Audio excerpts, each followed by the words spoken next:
नमो नमः। प्रवाचिका अहंदया जोशी अत्र समेषां स्वागतम्। एषा कथा परमहंसयोगानंद पुस्तकात उद्धृता अस्ति।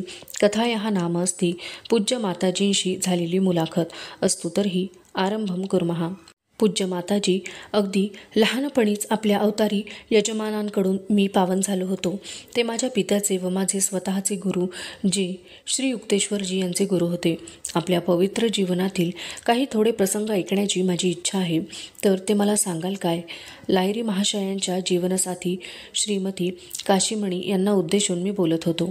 वाराणसीला काही थोडे दिवस माझा मुक्काम झाला, तेव्हा ह्या आदरणीय माताजींना भेटण्याची माझी बरेच दिवसांची इच्छा मी पुरी करीत होतो। वाराणसीच्या गरुडेश्वर मोहल्ला भागातील लाहिरी कुटुंबाच्या घरी मी त्यांना भेटलो। त्यांनी माझे सौजन्यपूर्वक स्वागत केले। त्यांचे वय झाले होते, तरी पण कमळाप्रमाणे त्यांच्या शरीरातून एका दिव्य सुगंधाचा शांत असा स्रोत वाहत होता। त्यांची शरीरयष्टी मध्यम, वर्ण गौर, मान बारीक आणि डोळे विशाल व तेजस्वी होते। बाळा, तुझे इथे स्वागत आहे, वरती ये। काशीमणींनी मला वरती एका लहान खोलीमध्ये नेले। त्या खोलीत त्या काही काळ आपल्या यजमानांबरोबर राहिल्या होत्या। ज्या अप्रतिम गुरुवर्यांनी ज्या मंदिरामध्ये आपल्या संसार लीलेच्या नाटकातील भूमिका बजावली होती, त्या स्थलाचे दर्शन घेतल्यावर एक प्रकारचे पावित्र्य मी अनुभवित होतो। माताजींनी विनयपूर्वक मला आपल्या शेजारी एका तक्क्याला टेकून बसावयास सांगितले। त्यांनी बोलावयास सुरुवात केली। माझे यजमान हे साक्षात्कारी पुरुष आहेत हे समजून येण्यास मला बरीच वर्षे लागली। एके दिवशी रात्री ह्याच खोलीत एक स्पष्ट स्वप्नदर्शन झाले। माझ्या डोक्यावरती तेजस्वी देवदूतांचा एक समुदाय तरंगू लागला। ते लावण्यपूर्ण दृश्य काय वर्णावे? ते दृश्य इतके खरेखुरे होते की मी एकदम जागी झाले। खोलीभर एक झगझगीत प्रकाश भरून राहिला होता। माझे यजमान पद्मासनामध्ये खोलीच्या मध्यभागी हवेत अधांतरी तरंगत होते आणि त्यांच्या भोवती देवदूत जमले होते। एका याचक वृत्तीच्या अभिनिवेशाने ते देवदूत हात जोडून त्यांना नमस्कार करीत होते। माझ्या आश्चर्याला पारावार राहिला नाही। माझी खात्री झाली की मी अजूनही स्वप्नातच आहे। बाई, लाहिरी महाशय म्हणाले, तू स्वप्नात नाहीस, झोप तू आता कायमची टाकून दे। जसजसे ते भूमीवर उतरू लागले, त्याबरोबर मी त्यांच्या पायांशी लोटांगण घातले। मी म्हणाले, गुरुदेव, मी आपल्याला पुन्हा पुन्हा वंदन करते। मी आपल्याला फक्त माझे यजमानच समजले, याबद्दल मला क्षमा करा। ज्यास आत्मजागृती झाली आहे अशा महापुरुषाच्या सानिध्यात मी अज्ञानाने निद्रितावस्थेत राहिले, हे समजल्यावर मी लाजेने अगदी मेल्यासारखी झाले आहे। आज रात्रीपासून आपण माझे पतिराज नसून गुरु आहात। ह्या माझ्या क्षुद्र जीवाला शिष्य करून घ्याल काय? गुरुदेवांनी मला हळुवारपणे स्पर्श केला। पवित्र आत्म्या, उठ, तुझा स्वीकार केलेला आहे। देवदूतांच्याकडे त्यांनी निर्देशन केले, ह्या पवित्र संतांपैकी प्रत्येकाला क्रमाने वंदन कर। माझे हे वंदन करण्याचे कार्य संपल्यावर ते देवदूत एखाद्या पुरातन धर्मग्रंथातील सांघिक गीतासारखे एक आवाजाने बोलू लागले, दिव्यात्म्याच्या अर्धांगिने तू भाग्यवान आहेस। आम्ही तुला नमस्कार करतो। ते माझ्या पाया पडले आणि पहा काय आश्चर्य, बघता बघता त्यांच्या तेजस्वी आकृती अंतर्धान पावल्या। खोलीत अंधार पसरला। माझ्या गुरूंनी क्रियायोगाची दीक्षा घेण्याविषयी मला सांगितले।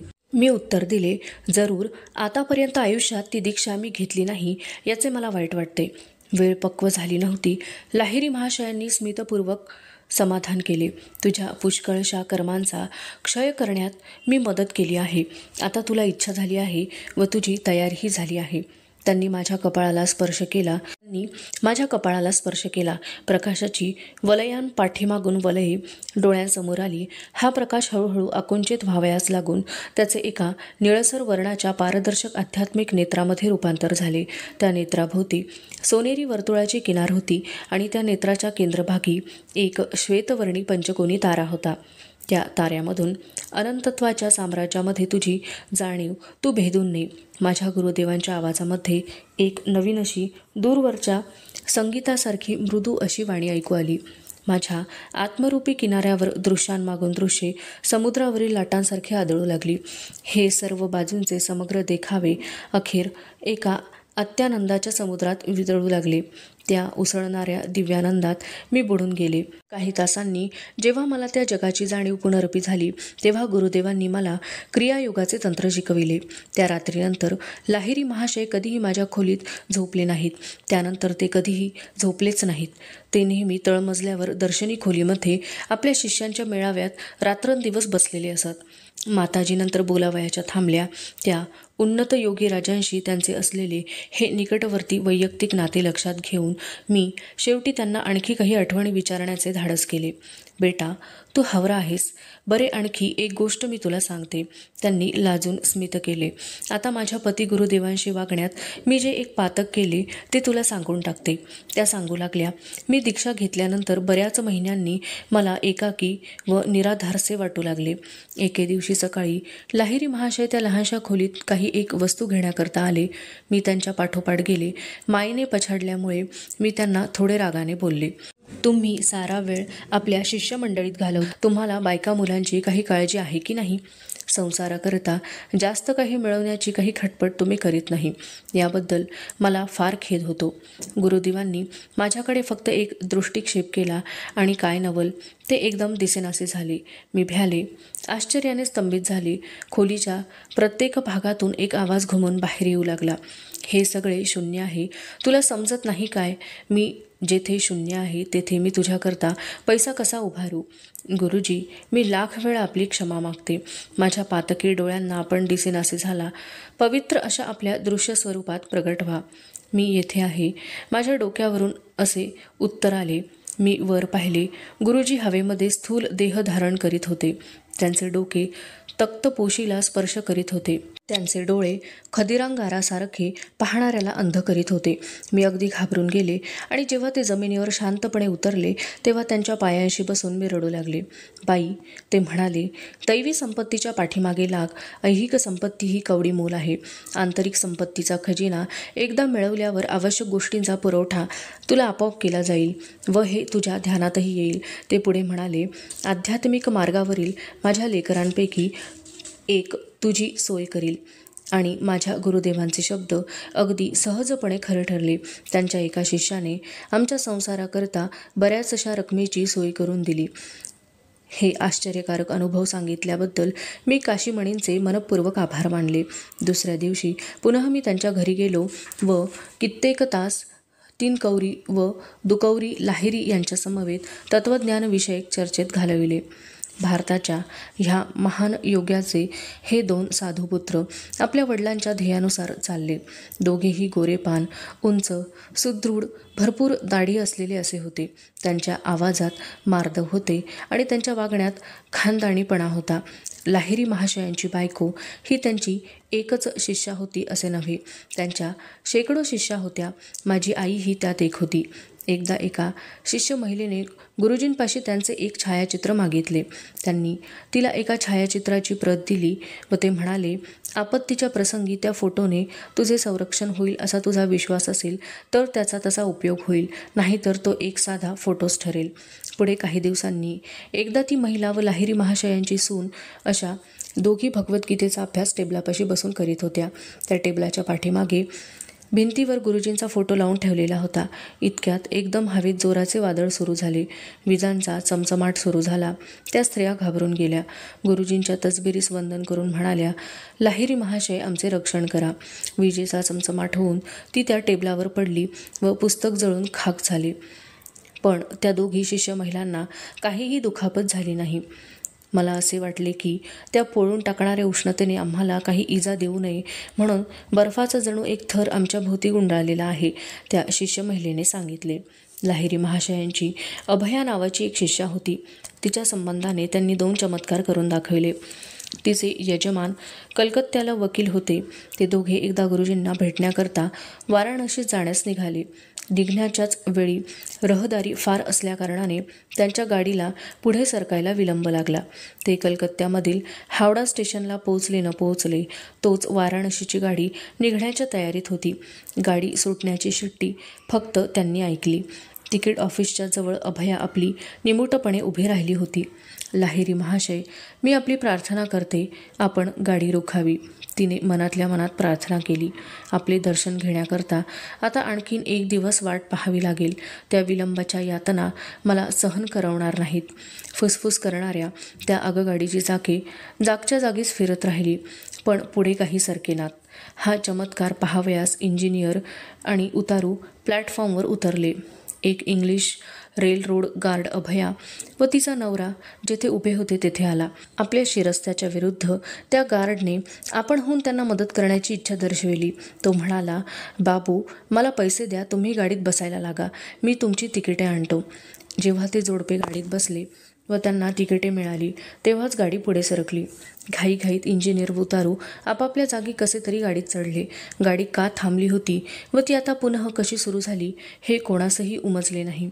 वाराणसीला लाहिरी महाशयांच्या घरी पोहोचल्यावर अभयाने गुरुजींच्या पुढे निमुटपणे साष्टांग दंडवत घातले व त्यांच्या पायांना स्पर्श करण्याचा प्रयत्न केला.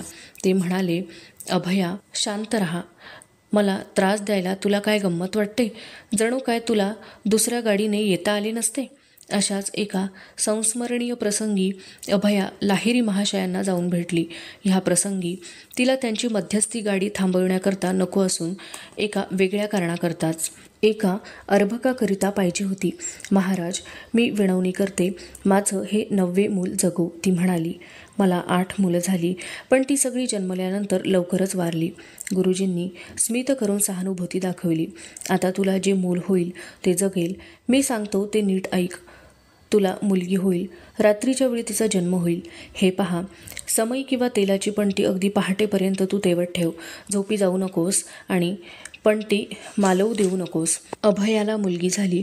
रात्रीच्याच वेळी सर्व काही सर्वज्ञ गुरुजींनी सांगितल्याप्रमाणे झाले. बाळांतिणीने सुईणीला रात्रभर दिवा तेलाने भरून ठेवण्यास सांगितले. दोन्ही बायका अगदी पहाटेपर्यंत डोळ्यात तेल घालून जागल्या, पण शेवटी त्यांना झोप लागली. दिव्यात तेल संपत आले होते व ज्योत अगदी मंद जळत होती. इतक्यात खोलीचे दार वाजले आणि कोणीतरी मोठा जोराचा आवाज करून उघडले. बायका घाबरून उठल्या आणि समोर पाहतात तो काय, लाहिरी महाशयांची मूर्ती. त्या आश्चर्यचकित झाल्या. अभया, पहा, दिवा जाण्याच्या बेतात आला आहे. त्यांनी दिव्याकडे बोट दाखवले. सुईण त्यात घाईघाईने तेल घालू लागली. जसा तो दिवा पुनः चांगला जळू लागला तसे गुरुजी नाहीसे झाले. दरवाजा बंद झाला. कोणीतरी अदृश्य अशा व्यक्तीने दाराला कडी घातली. अभयाचे 9वे मूल जगले. 1935 मी जेव्हा चौकशी केली तेव्हा ते जिवंत होते. पूज्य कालीकुमार रॉय हे लाहिरी महाशयांचे एक शिष्य होते. त्यांनी मला गुरुजींविषयी त्यांच्या अनुभवाच्या कित्येक मनोरंजक गोष्टी सांगितल्या. रॉय मला सांगू लागले, त्यांच्या वाराणसीच्या घरी कधीकधी कित्येक दिवस माझा मुक्काम असायचा.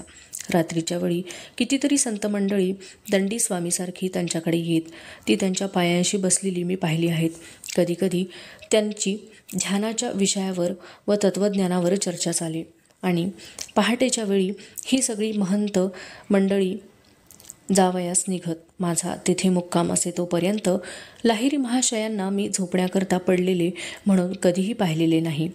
गुरुजींशी माझा जो परिचय झाला त्याच्या आरंभी माझ्या मालकाकडून त्याला फार विरोध झाला. त्या विरोधाशी मला झगडावे लागले. मालक म्हणजे ऐहिक जगात अगदी पूर्ण रममाण झाला होता. रॉय सांगू लागले, तो कुचिष्टेने म्हणायचा, माझ्या ऑफिसमध्ये मला अशी खुळी देवभोळी माणसे नकोत. मला जर कधी हा तुझा ढोंगी बाबा भेटला तर त्यास मी अशा काही गोष्टी सुनावीन की त्यांची आठवण त्याला कायमची राहील. ह्या त्याच्या धमकावणीचा माझ्या कार्यक्रमावर काहीही परिणाम झाला नाही. मी गुरुजींना भेटायला दररोज संध्याकाळी हा जायचाच. एके दिवशी रात्री माझा मालक माझ्या पाठोपाठ आला व गुरुजींच्या बसायच्या खोलीत जोराने उद्धटपणे शिरला. आपण जी काही बडबडणार म्हणून त्याने मला धमकी दिली होती त्याप्रमाणे त्याला नक्की काही बडबडायचे होते. तो जसा खाली बसला तसे लाहिरी महाशयांनी तेथे बसलेल्या आपल्या सुमारे 12 शिष्यांना उद्देशून बोलावयास सुरुवात केली. तुम्हाला एक चित्र पाहायचे आहे का? आम्ही जशी संमती दर्शवली तसे त्यांनी खोलीत अंधार करावयास सांगितले. एकाच्या पाठीमागे एक असे एक वर्तुळात बसा त्यांनी सांगितले आणि तुमच्यासमोर बसणाऱ्याचे डोळे आपल्या स्वतःच्या हाताने झाका. गुरुजींचा हा आदेश नाखुशीने का होईना आमचा मालक पाळीत होता. मला त्याचे आश्चर्य वाटले नाही. काही थोड्या मिनिटांनी आम्हाला काय दिसते म्हणून लाहिरी महाशयांनी विचारले. मी उत्तर दिले, महाराज, मला एक सुंदर स्त्री दिसते.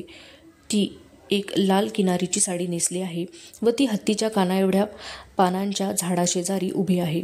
बाकीच्या सगळ्या शिष्यांनी तसेच वर्णन केले. गुरुजी नंतर माझ्या मालकाकडे वळले. तू त्या स्त्रीला ओळखतोस काय? हो, ओळखतो. त्याच्या स्वभावाला अपरिचित अशा भावनांशी तो झगडत होता. हे उघड होते, माझी बायको जरी चांगली आहे तरी या बाईकरता मी मूर्खासारखा पैसा खर्च करीत आहे. ज्या हेतूने मी येथे आलो त्याबद्दल मला लाज वाटते. आपण मला क्षमा कराल काय व शिष्य म्हणून स्वीकार कराल काय? तू जर 6 महिन्यांपर्यंत नीट रीतीने वागलास तर मी तुझा स्वीकार करीन, नाहीतर तुझ्यावर मला अनुग्रह करण्याची जरूरच पडणार नाही, गुरुजी म्हणाले. 3 महिनेपर्यंत माझा मालक मोहापासून दूर राहिला. नंतर त्याला राहावेना त्या बाईकडे त्याने पुन्हा जायला सुरुवात केली. 2 महिन्यांनी त्याचा मृत्यू झाला. अशा प्रकारे मला कळून आले की आमच्या मालकाला अनुग्रह घेण्याचा योग नव्हता आणि हे भविष्य गुरुजींनी असे संदिग्ध स्वरूपात सांगितले होते. लाहिरी महाशयांचे एक विख्यात मित्र होते. त्यांचे नाव त्रैलंग स्वामी. ते जवळजवळ 300 वर्षांवर जगले अशी त्यांची प्रसिद्धी होती. हे योगीद्वय पुष्कळदा ध्यानाला एकत्र बसत असत. त्रैलंग स्वामींची ख्याती इतकी दूरवर पसरलेली आहे की त्यांच्या विस्मयकारी चमत्कारांच्या गोष्टीबद्दल अविश्वास दाखवणारे फारच थोडे लोक असतील.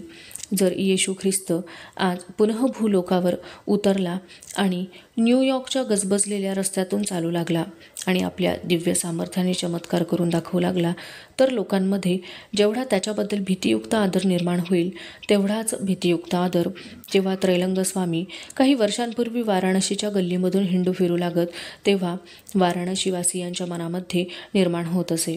काळाच्या प्रवाहापासून भारताचे अभेद्य रक्षण करणारे जे सिद्ध पुरुष होऊन गेले त्यांपैकी त्रैलंग स्वामी एक होते.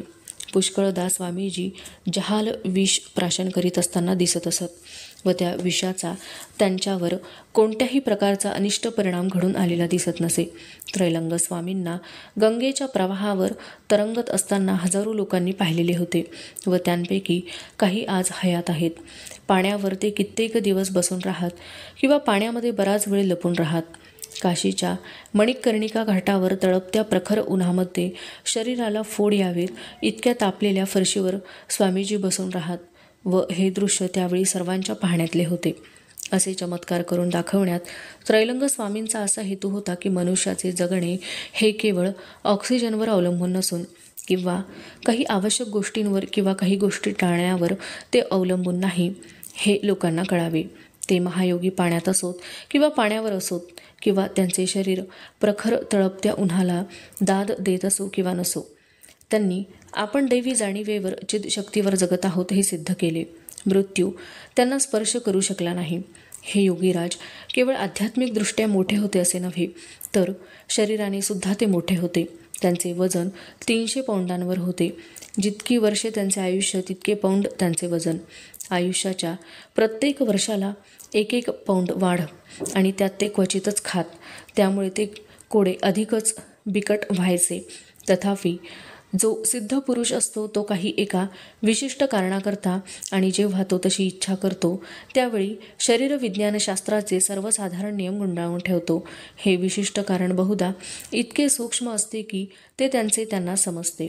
महात्म्यांना जेव्हा ह्या विश्वरूप मायेच्या स्वप्नातून जागृती आलेली असते आणि त्यांना हे जग म्हणजे दिव्य मनातून उद्भूत झालेली एक कल्पना आहे हे उमजलेले असते, ते आपल्या शरीराची आपली जशी इच्छा असते त्याप्रमाणे वागतात.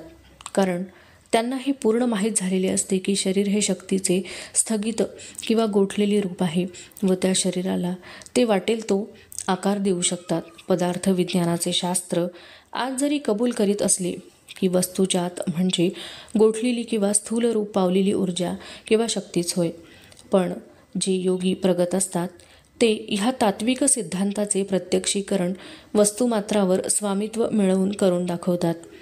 त्रैलंग स्वामींच्या अंगावर वस्त्र कधीही नसे. वाराणसीच्या पोलिसांनी त्यांच्या पुढे हात टेकले.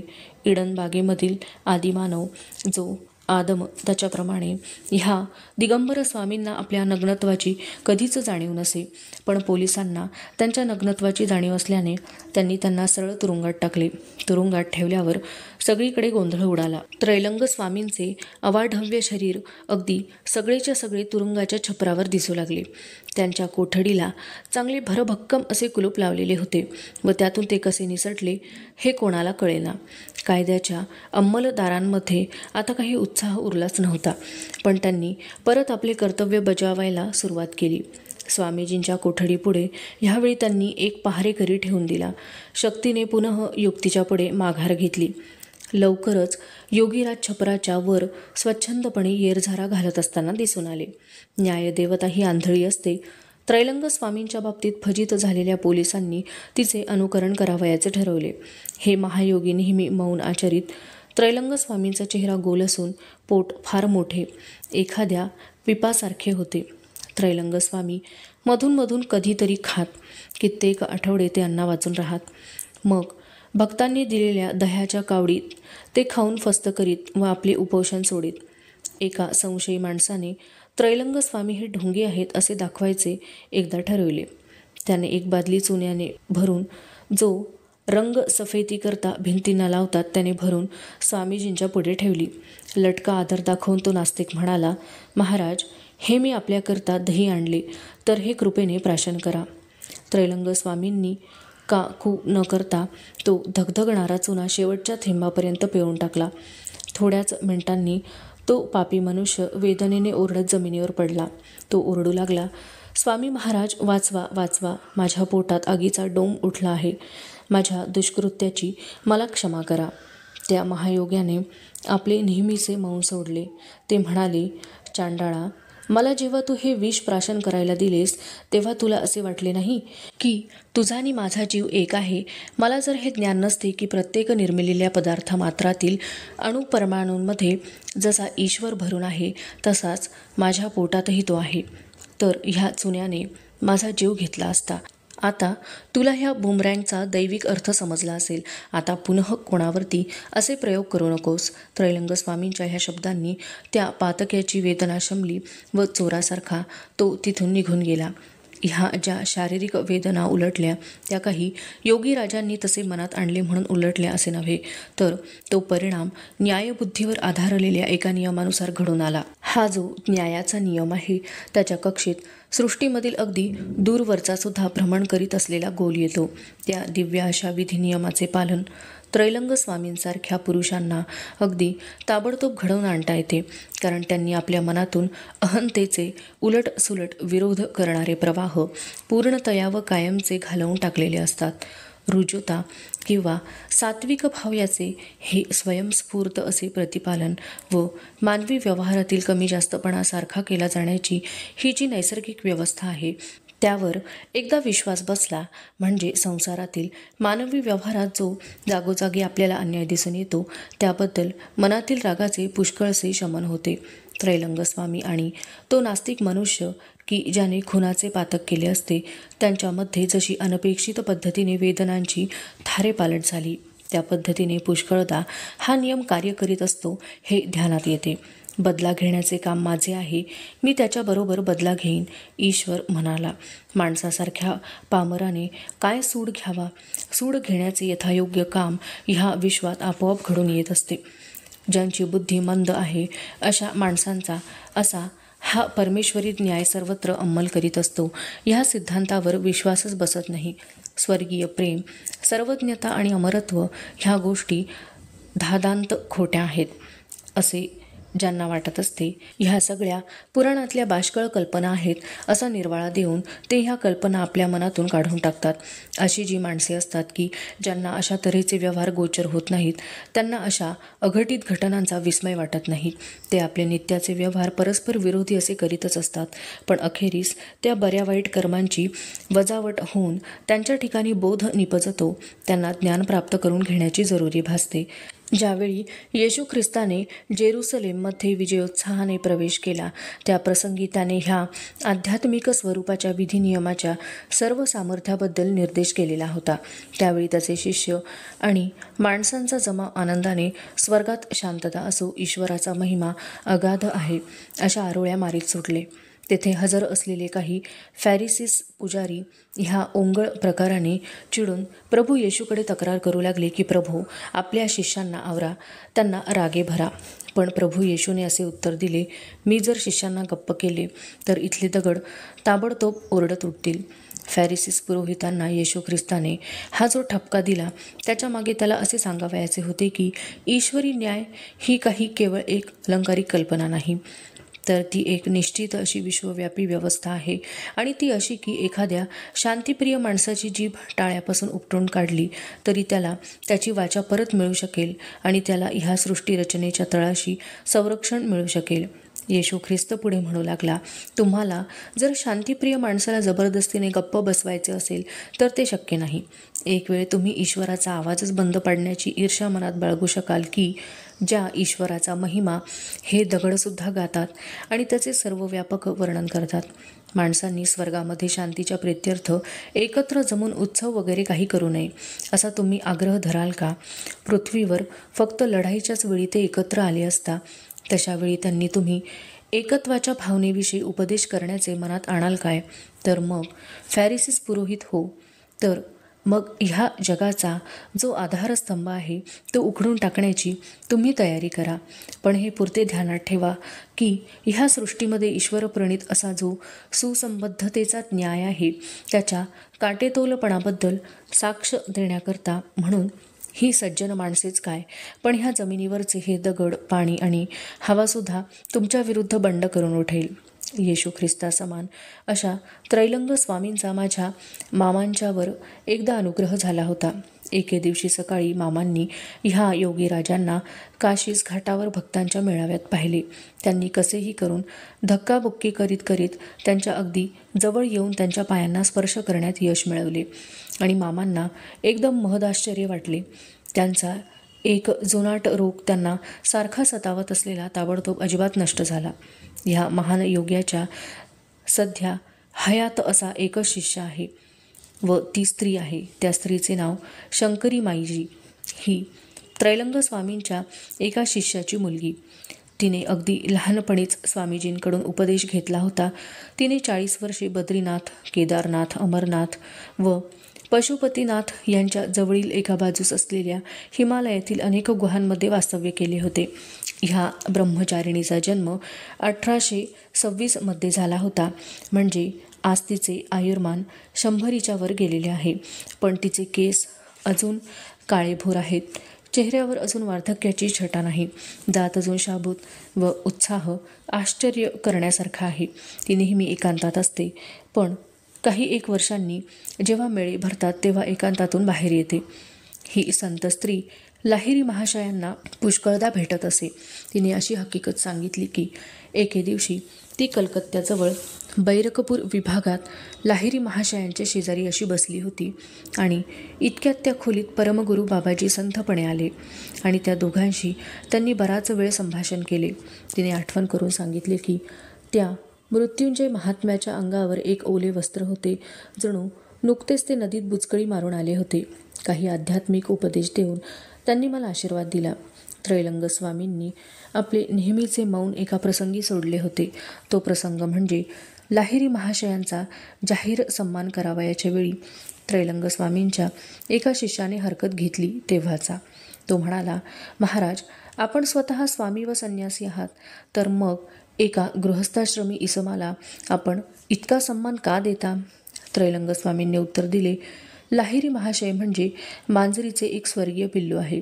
विश्वजननी त्याला जिथे ठेवून देईल तिथे ते निमूटपणे राहते.